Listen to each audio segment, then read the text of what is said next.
جمال الوجود بذكر الإله وتصفو الحياة بنور. الحمد لله وكفى والصلاة والسلام على عباده الذين اصطفى. أما بعد فقد قال الله تبارك وتعالى في محكم تنزيله: أعوذ بالله السميع العليم من الشيطان الرجيم. بسم الله الرحمن الرحيم. إنما يعمر مساجد الله من آمن بالله واليوم الآخر وأقام الصلاة وآتى الزكاة ولم يخش إلا الله. وقوله تعالى: فخلف من بعدهم خلف أضاعوا الصلاة واتبعوا الشهوات فسوف يلقون غيا. وقال النبي صلى الله عليه وسلم: من بنى لله مسجدا بنى الله له بيتا في الجنة، أو كما قال النبي صلى الله عليه وسلم. صدق الله مولانا العلي العظيم وبلغنا رسوله النبي الكريم، ونحن على ذلك لمن الشاهدين والشاكرين، والحمد لله رب العالمين.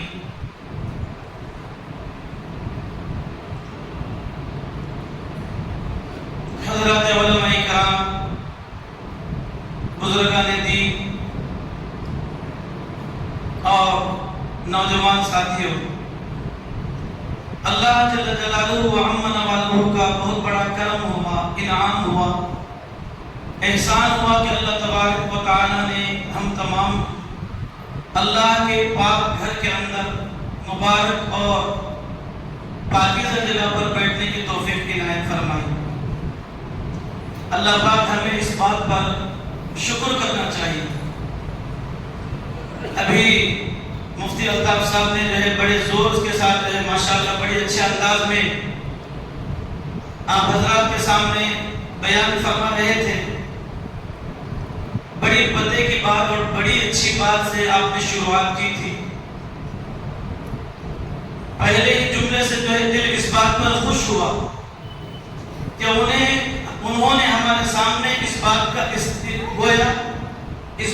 احساس دلایا ہم سب کے لیے کہ اگر یہ مجلس کسی ایم ایل اے کی ہوتی یا کسی ایم ایل سی کی ہوتی، کسی منسٹر کی ہوتی، کسی سی ایم پی ایم کی ہوتی تو ہمارا کیا حال ہوتا. یہ مجلس اتنی چھوٹی نظر نہیں آتی، یہ مجلس اتنی چھوٹی نظر نہیں آتی، یہ جماعت اتنی مختصر نہیں ہوتی. اور اللہ کے گھر کے اندر بڑے سکون کے ساتھ، عظمت کے ساتھ، جیسے قدر کے ساتھ ہم لوگ بیٹھے ہوئے ہیں، اس طرح کا انداز نہیں ہوتا. میرے محترم بزرگ عزیز دوستو، ہمیں جاننا چاہیے، معلوم ہونا چاہیے کہ جب کبھی بھی ایسی مجلس کے اندر ہم بیٹھتے ہیں تو سب سے پہلے اللہ کا شکر ادا کرتے ہیں کہ اللہ نے ہم سب کو اس مجلس میں بیٹھنے کی توفیق بخشی. اور جن کی اس بات کا احساس ہے کہ واقعتاً یہ اللہ کا انعام ہے تو وہ بہت ضروری طور پر اسے انعام سمجھیں گے. ورنہ کیا ہے، روٹین. اللہ نے ہمیں بیٹھنے کی توفیق دی، چلو بھائی بیٹھنے کی توفیق دی. میرے محترم بزرگ عزیز دوستو، اتنی معمولی بات نہیں ہے. کسی مجلس کا شمار اللہ کی بارگاہ میں نہیں ہوتا، نہ پی ایم کی مجلس کا، نہ سی ایم کی مجلس کا. لیکن اللہ اس کے رسول صلی اللہ علیہ وسلم کا وعدہ ہے کہ اللہ کے مقرب فرشتے اللہ کے عرش کے پاس کھڑے ہو کر انہی لوگوں کا تذکرہ کرتے ہیں جو لوگ اللہ اس کے رسول صلی اللہ علیہ وسلم کا تذکرہ یہاں کرتے ہیں. یہاں ہم اللہ اس کے رسول کا تذکرہ کرتے ہیں اور اللہ اس کے رسول صلی اللہ علیہ اللہ کی بارگاہ میں اللہ کے عرش کے پاس اللہ کے نورانی اور مقدس و مقرب فرشتے اللہ کے یہاں ہمارا تذکرہ کرتے ہیں. اور یاد رکھیں، نہ کسی لیڈر کا، نہ کسی امیر کا، نہ کسی فقیر کا، نہ کسی مزدور کا، نہ کسی مہمان کا، کسی کا نہیں، بلکہ صرف اسی کی ہے، اسی کی شان بیان کرتے ہیں جو اللہ تبارک و تعالیٰ کی شان بیان کرتے ہیں. بہرحال میرے محترم بزرگ عزیز دوستو، اللہ پاک ہمیں مرتے دم تک اس بات کا احساس ہمیں نصیب فرمائے، اور یہ بات کہ جو بھی ہوتا ہے وہ اللہ کی توفیق سے ہوتا ہے، اس بات کو اللہ پاک ہمارے دلوں کے اندر رس بس کر رچانے کی بسانے کی اللہ پاک ہمیں توفیق عطا فرمائے، قدر کرنے کی توفیق عطا فرمائے۔ یہ مجلس بڑی مبارک مجلس ہے، اس لیے مبارک مجلس ہے کہ اللہ کے یہاں اس کی بہت بڑی قدر ہے، اور یہ گھر اللہ کی نگاہ میں بہت بڑا گھر ہے۔ آپ کا گھر آپ کی نگاہ میں بڑا ہو سکتا ہے، آپ کا گھر آپ کی نگاہ میں بڑا ہو سکتا ہے، اور آپ نے اس سے بڑا گھر بنایا، آپ کی نگاہ میں وہ بڑا ہو سکتا ہے، اور کسی اور نے بہت بڑا محل بنایا، اس سے بڑا ہو سکتا ہے، لیکن اللہ کے گھر سے بڑھ کر کسی کا کوئی گھر نہیں ہے۔ میں اپنا گھر بناؤں گا، مجھے اس کے اندر کوئی عیب نظر نہیں آئے گا۔ بادشاہ اپنا محل بنائے گا، اسے کوئی اپنا عیب نظر نہیں آئے گا، حالانکہ اس میں بھی عیب ہے، اس میں بھی عیب ہے۔ جیسے کتابوں کے اندر لکھا ہے کہ ایک بادشاہ نے اپنا ایک بہت بڑا خوبصورت محل بنایا، اور بنانے کے بعد سب لوگوں کو دعوت دی، اور آنے کا ایک راستہ، جانے کا ایک راستہ طے کیا، اور انہیں بتایا کہ یہ مجلس والے آئیں گے، لوگ آئیں گے، یہاں پر دعوت کھائیں گے، باہر محل میں سے اس دروازے سے اندر داخل ہوں گے اور اس دروازے سے باہر نکلیں گے۔ اور کہا گیا کہ محل کے اندر، چونکہ محل کیا ہوتا ہے؟ خوبصورت ہوتا ہے، بادشاہ اپنی شان و شوکت کے مطابق جو اپنا محل بناتے، فنکاری کا پورا مظاہرہ اس کے اندر ہوتا ہے، اور بادشاہ کی یہ فکر رہتی ہے کہ اس کے اندر کسی قسم کا کوئی عیب نہ ہو۔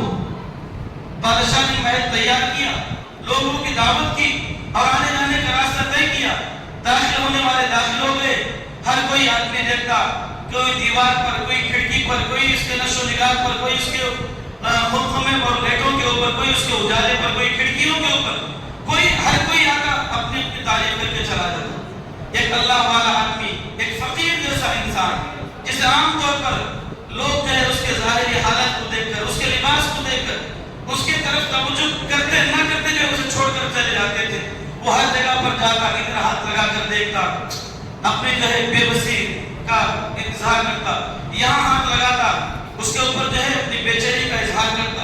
ایک آدمی جا کر کے پوچھا کہ بھائی آخر بات کیا ہے، کس چیز پر جو ہے افسوس ہو رہا ہے، کیا خامی رہ گئی ہے جس کی وجہ سے جو ہے تمہاری آنکھ نے اسے دیکھا اور تمہارے دل کو جو ہے وہ مطمئن تم نہیں ہوئی؟ وہ نگاہ کرتا گیا، دیکھتا گیا، اس طرح کی جو ہے اپنی جو ہے بے بسی کا اظہار کرتا گیا، اس کے نشو و نگار پر ہر چیز کی طرف دیکھتا۔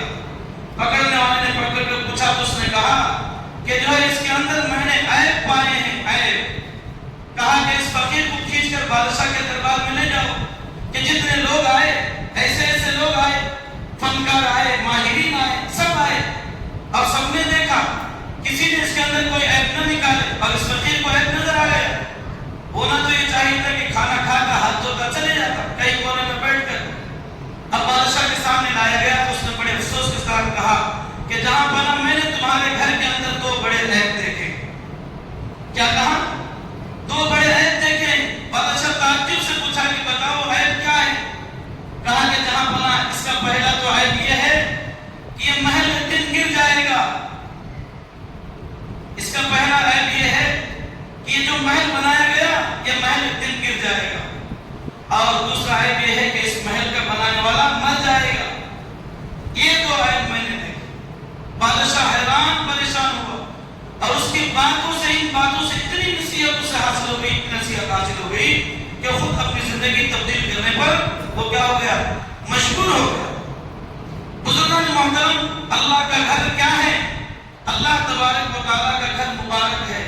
دنیا قائم ختم ہو جائے گی، اللہ کے گھر کا وہ نشان ختم نہیں ہوگا۔ اور فرمایا کہ اللہ کا گھر بھی بڑا مبارک محترم ہے، اور اللہ کے گھر کو بنانے والا بھی بڑا مبارک محترم ہے۔ اس لیے کہ اللہ کا گھر کون بناتا ہے؟ گھر محترم ہے۔ انما یعمر مساجد اللہ، اس لیے کہ کہا گیا کہ کیا مسجد ہے، یہ سجدگاہ ہے، یہ سجدگاہ ہے جہاں پر تمہارا ماتھا ٹیکنا پڑتا ہے، یہاں سر جھکانا پڑتا ہے، اور رحمان کے قدموں میں تمہارا سر جھکتا ہے، تمہاری مرادیں منتیں پوری ہو جاتی ہیں، سب کچھ یہی سے حاصل ہوتا ہے۔ اور فرمایا بنانے والا کون؟ من آمن باللہ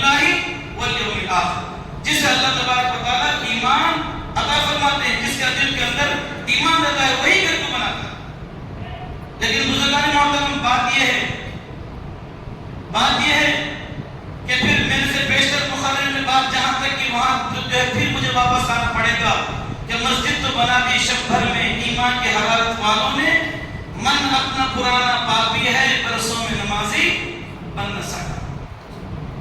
یہ شعر ایسا ہے، ایک مرتبہ اگر ہم نے اسے احساس کر کے دیکھ لیا، ہماری زندگی کا آئینہ ہمارے سامنے نظر آئے گا کہ میں 40 سال سے نماز پڑھ رہا ہوں، 30 سال سے نماز پڑھ رہا ہوں، لیکن حدیث پر اللہ کے نبی علیہ السلام کی حدیث بتاتی ہے کہ میری نماز میرے سر سے ایک بالش کے اوپر بھی نہیں گزری۔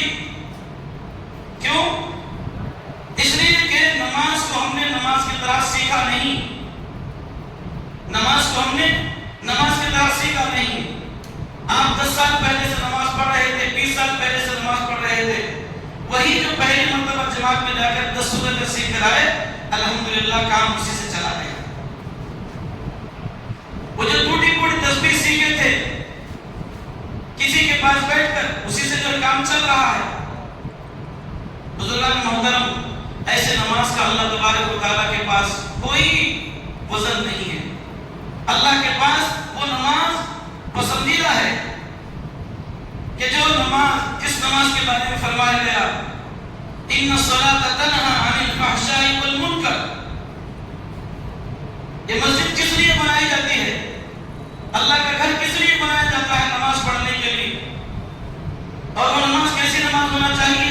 ان الصلاۃ تنہی عن الفحشاء والمنکر، ایسے نماز اللہ نے فرمایا کہ بے شک نماز تنہی عن الفحشاء والمنکر، اس کے اندر یہ قوت ہے کہ وہ فحشاء سے، برائیوں سے اور وہ منکرات سے روکتی ہے۔ اگر آپ کی نماز، میری نماز مجھے منکرات سے نہ روکے، گناہوں سے نہ روکے، فحشاء سے نہ روکے، گندگیوں سے نہ روکے، اور گندگیاں لے کے جو ہے پھرتے رہیں، حسد اپنے اندر، غیبت اپنے اندر، تکبر اپنے اندر، اور اس طریقے کی جو ہے ہر قسم کی جو ہے اپنے اندر یہ گندگیاں لے کر ہم نماز پڑھتے رہیں اور گندگیاں ہم سے دور نہ رہیں، میرے محترم بزرگ عزیز دوستو، وہ نماز نہیں ہے، وہ عند اللہ مقبول بھی نہیں ہے۔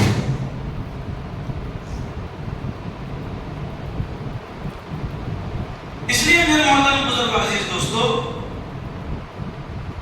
اللہ کے نبی علیہ السلام نے ارشاد فرمایا من بنا للہ مسجدا بنى اللہ لہ بیتا فی الجنہ، کہ مسجد کو آباد کرنے والا، مسجد کو بنانے والا، کہ جس نے مسجد بنائی اللہ کے لیے، اللہ تبارک و تعالیٰ اس کے لیے جنت میں ایک محل بنا دیتے ہیں۔ اور کیسا محل بنا دیتے ہیں؟ کس چیز پر محل بنا دیتے ہیں؟ جیسے ہم نے ابھی واقعہ سنا کہ ایک نے پورا محل بنایا، مسجد کو تعمیر کی، اس کے لیے بھی اللہ نے ایک محل بنایا۔ ایک نے اخلاص کے ساتھ ایک بکیٹ ڈھونڈوں کے کام میں تعمیر کرنے کے لیے دی، اللہ تبارک و تعالیٰ نے اس کے لیے بھی وہ بنا دیا۔ کیوں؟ اس لیے کہ اللہ کے پاس اللہ کا گھر بہت محبوب ہے، اور اس محبوب جگہ میں آ کر آدمی کیا کرتا ہے؟ نماز پڑھتا ہے تو اپنے اندر کی گندگیوں کو دور کرتا ہے۔ نماز ہمیں ایسے بنانی چاہیے کہ ہمارے اندر سے وہ فاحشات نکل جائے، وہ گناہ اپنے اندر سے نکل جائے، وہ منکرات اپنے دلوں سے نکل جائے۔ بزرگان محترم، ہم نماز تو پڑھتے ہیں لیکن نماز کی طرح کی زندگی ہم بسر نہیں کرتے، اور جب ہماری نماز ہمیں ان برائیوں سے نہ روکے تو پھر کیا ہوگا؟ نتیجہ یہ نکلے گا کہ اللہ تبارک و تعالیٰ کے پاس نہ نماز مقبول، نہ نمازی مقبول، کوئی بھی مقبول نہیں ہے۔ اس لیے بزرگان محترم، سب سے پہلی بات یہ ہے کہ ہم نماز کے ساتھ ساتھ ہم اپنے اخلاق کو بھی درست کریں۔ اگر ہمارے اخلاق درست نہ ہوں تو پھر کیا ہوگا؟ ہم ایمان والے نہیں بنیں گے، ہم نمازی نہیں بنیں گے، ہم اللہ تبارک و تعالیٰ کے نیک بندے نہیں بنیں گے۔ رسول اللہ صلی اللہ علیہ وسلم کی زندگی کے اندر بات ملتی ہے کہ اللہ کے نبی علیہ السلام کیا تھے؟ با اخلاق تھے۔ ہم نمازی ہیں لیکن اخلاق والے نہیں ہیں، اس لیے کہ نماز کی جو زندگی ہماری ہے، نماز کے باہر کی زندگی ہماری نہیں ہے۔ بہرحال میرے محترم بزرگ عزیز دوستو، کچھ مختصر سا موقع مجھے دیا گیا کہ جو ہے میں چند باتیں آپ حضرات کے سامنے عرض کروں۔ اللہ تبارک و تعالیٰ نے جو توفیق ہمیں دی ہے، جتنی توفیق دی ہے، بات یہ ہے کہ اللہ تبارک و تعالیٰ نے ہمیں صحیح معنوں میں اللہ تبارک و تعالیٰ کی طرف سے بار بار ہمیں توفیق ملے کہ خدا کے گھر ہم حاضر ہوں، اس لیے کہ مسجد میں آنے والا، اللہ کے گھر میں آنے والا اللہ کا مہمان ہوتا ہے۔ اور ظاہر سی بات ہے کہ جب کوئی مہمان ہمارے گھر میں آتا ہے تو ہم کتنے خلوص کے ساتھ اس کے لیے اپنے مہمانی کا پر بچھاتے ہیں، اتنی دور تک اسے خوش کرتے، اس کی مہمان نوازی کرتے ہیں کہ ہماری مہمان نوازی کو دیکھ کر وہ کیا ہو جائے، وہ مہمان خوش ہو جائے، ہماری میزبانی کو دیکھ کر وہ مہمان خوش ہو جائے۔ اور اللہ تبارک و تعالیٰ، اگر اللہ تبارک و تعالیٰ نے ہماری مہمان نوازی کرے، خدا کی میزبانی کیسی ہوگی؟ اللہ کے گھر آنے والے پر اللہ تبارک و تعالیٰ کا بہت بڑا اکرام ہوتا ہے۔ یہ دنیا میں جو ہمیں سمجھ میں نہیں آئے گا، جب ہماری آنکھ بند ہو جائے گی، اللہ تبارک و تعالیٰ کی بارگاہ میں ہم پہنچیں گے، تب ہمیں پتہ چلے گا کہ ہم اللہ تبارک و تعالیٰ نے کس وجہ سے ہمیں کون سا موقع اور کون سا مقام ہمیں عنایت کرنا۔ اللہ تبارک و تعالیٰ سے دعا فرمائے، اللہ تبارک و تعالیٰ ہم تمام کو جو ہے مسجد کی فضیلت کو بھی سمجھنے کی توفیق عطا فرمائے، مسجد بنانے کی فضیلت کو بھی سمجھنے کی توفیق عطا فرمائے۔ اللہ پاک ہمیں مسجدوں کو آباد کرنے کی توفیق عطا فرمائے۔ قرآن مجید کی آیت میں نے پڑھی تھی، اس لیے جو ہے پھر یاد آگے ترجمہ کروں گا۔ فَخَلَفَ مِن بَعْدِهِمْ خَلْفٌ أَضَاعُوا الصَّلَاةَ وَاتَّبَعُوا الشَّهَوَاتِ فَسَوْفَ يَلْقَوْنَ غَيًّا۔ اللہ نے فرمایا کہ جو ہے بعد میں کچھ زمانے کے بعد لوگ آئیں گے، وہ کیا کریں گے؟ نمازوں کو ضائع کریں گے۔ حضور پاک علیہ السلام نے قرآن مجید کی اس آیت کی تفسیر بیان کی، نماز کو ضائع کرنے کا مطلب کیا ہے؟ حالانکہ ہم جانتے ہیں کہ نمازی کیا ہے؟ کم نہیں ہوئی، نمازی زیادہ ہوئی۔ جب ہزاروں سووں میں تھے تو بعد میں ہزاروں میں ہوئی، جب ہزاروں میں تھے تو بعد میں لاکھوں میں ہوئی، لاکھوں میں ہوئی تو پھر کروڑوں میں ہوئی۔ پھر اللہ رب العزت کا یہ فرمان فَخَلَفَ مِن بَعْدِهِمْ خَلْفٌ أَضَاعُوا الصَّلَاةَ، نمازوں کو ضائع کریں گے۔ کیسے نماز ضائع کریں گے؟